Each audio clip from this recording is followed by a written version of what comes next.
Mesmo com a expectativa de o Brasil colher a maior safra já registrada na série histórica de mais de 123 milhões de toneladas, segundo as estimativas da Conab, a Companhia Nacional de Abastecimento, a alta demanda e as incertezas de oferta do cereal no mundo tendem a garantir preços rentáveis aos agricultores.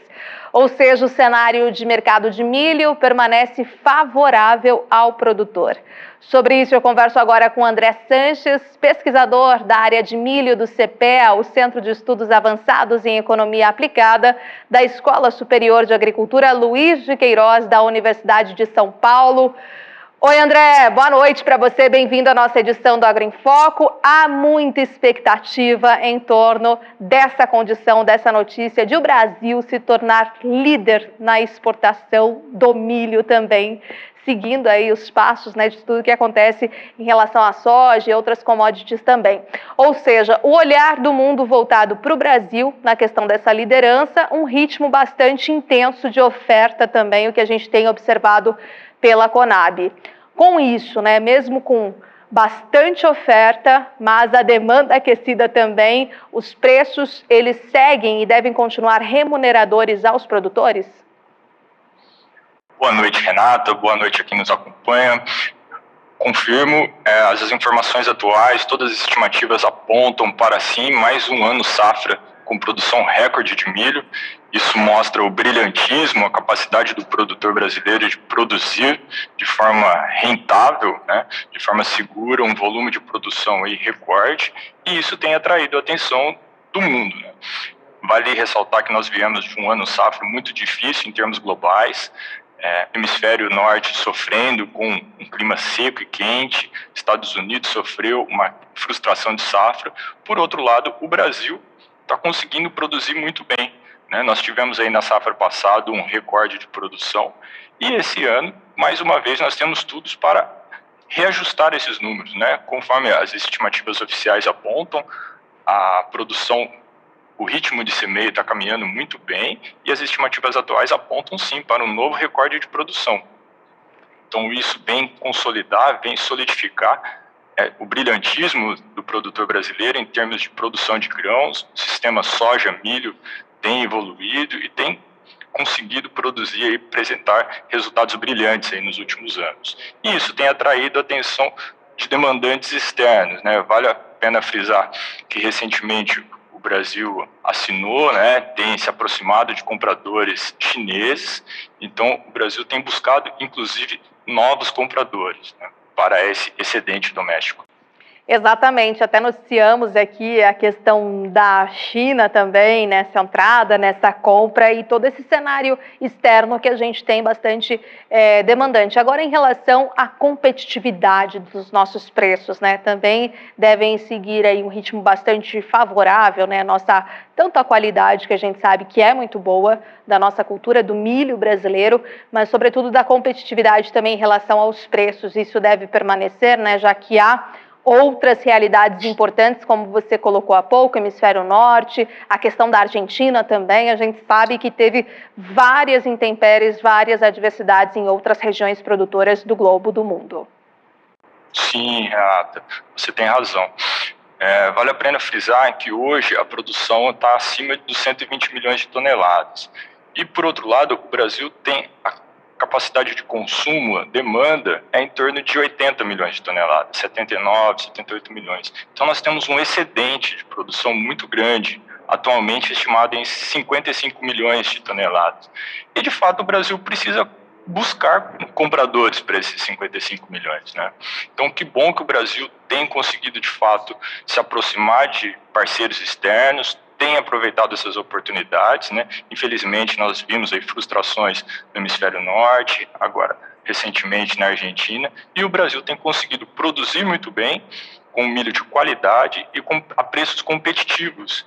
Isso, de fato, vem consolidando o volume das exportações. Nós temos visto isso nos últimos meses, aí, recordes acima de recordes de embarcações, o line-up apontando aí para volumes crescentes aí de exportações de milho. bom para... Exatamente. A gente sabe, por exemplo, né, agora nesse primeiro semestre, a soja, né, que tem esse bastante a questão do volume embarcado. Depois, na sequência, a gente já vem com milho mais focado ali no segundo semestre. Tem a questão do estoque de passagem. Como é que vocês estão avaliando e se isso deve interferir, né, pressionar ainda mais os preços e sendo até uma boa condição aí ao preço pago ao produtor, hein, André? Bom, Renata, a partir do momento que o Brasil tem esse excedente doméstico, o Brasil busca novos parceiros, novos compradores externos. E, por outro lado, o comprador doméstico, né, o comprador, consumidor brasileiro, vai ter que disputar esse milho com compradores de outros países. Isso é natural, isso acontece na soja, acontece com todas as cadeias integradas com o mercado externo. Isso traz competitividade, traz desenvolvimento. Então, a médio prazo, o comprador brasileiro, de fato, vai ter que disputar, né, esses, em termos de preços, né, com compradores externos, mas nada novo. Isso já tem acontecido nos últimos anos, né? Vale a pena frisar que o volume de exportação, isso é um movimento que vem ocorrendo, de fato, nos últimos 6, 7, 8 anos safras. Então, não é uma novidade para o comprador brasileiro. De fato, no segundo semestre é quando nós temos aí a colheita da segunda safra, onde o excedente se consolida de fato, né, e onde ocorre o volume de exportações maiores. Então, é nesse período que o comprador brasileiro, todo o demandante doméstico, vai ter que, de fato, vai ter que disputar preços, né, em termos com compradores externos. E aí, o preço no Brasil passa a acompanhar mais próximo a paridade de exportação. Então, eu acho que é um movimento que nós já temos visto nos últimos anos e vai ganhar força, vai se consolidar cada vez mais para os próximos safras, né?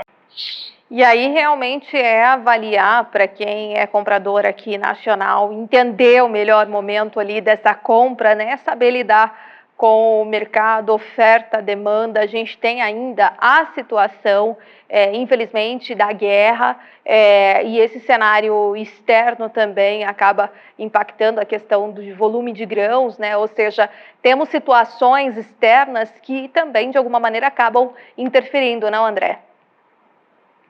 Sim, como eu disse, nós tivemos aí uma frustração no hemisfério norte, né, nos Estados Unidos, recentemente na Argentina, mas não podemos esquecer que a Ucrânia, historicamente, é um player importante, né, um ofertante muito importante de milho. E isso tem favorecido também as exportações brasileiras, né? Então, ao meu ver, o comprador brasileiro vai ter que acompanhar cada vez mais de perto a paridade de exportações, esse contexto global, para desenhar as estratégias, a melhor forma de precificar isso, de estar comprando e vendendo, né? Então, acho que o produtor, acho que é um ambiente que, de forma geral, acaba beneficiando todo o sistema, né? Não só o exportador, que traga o produtor, que isso acaba trazendo competitividade e eficiência de produção. Perfeito, muitíssimo obrigada então por sua entrevista aqui, pelo CPEA, né, pela análise aí de mercado para a nossa cultura do milho, né, onde tudo indica que teremos essa questão aí de liderança na exportação. Muito obrigada, viu, por sua entrevista e até uma próxima oportunidade. Boa noite, Renata, boa noite a todos, seguimos à disposição.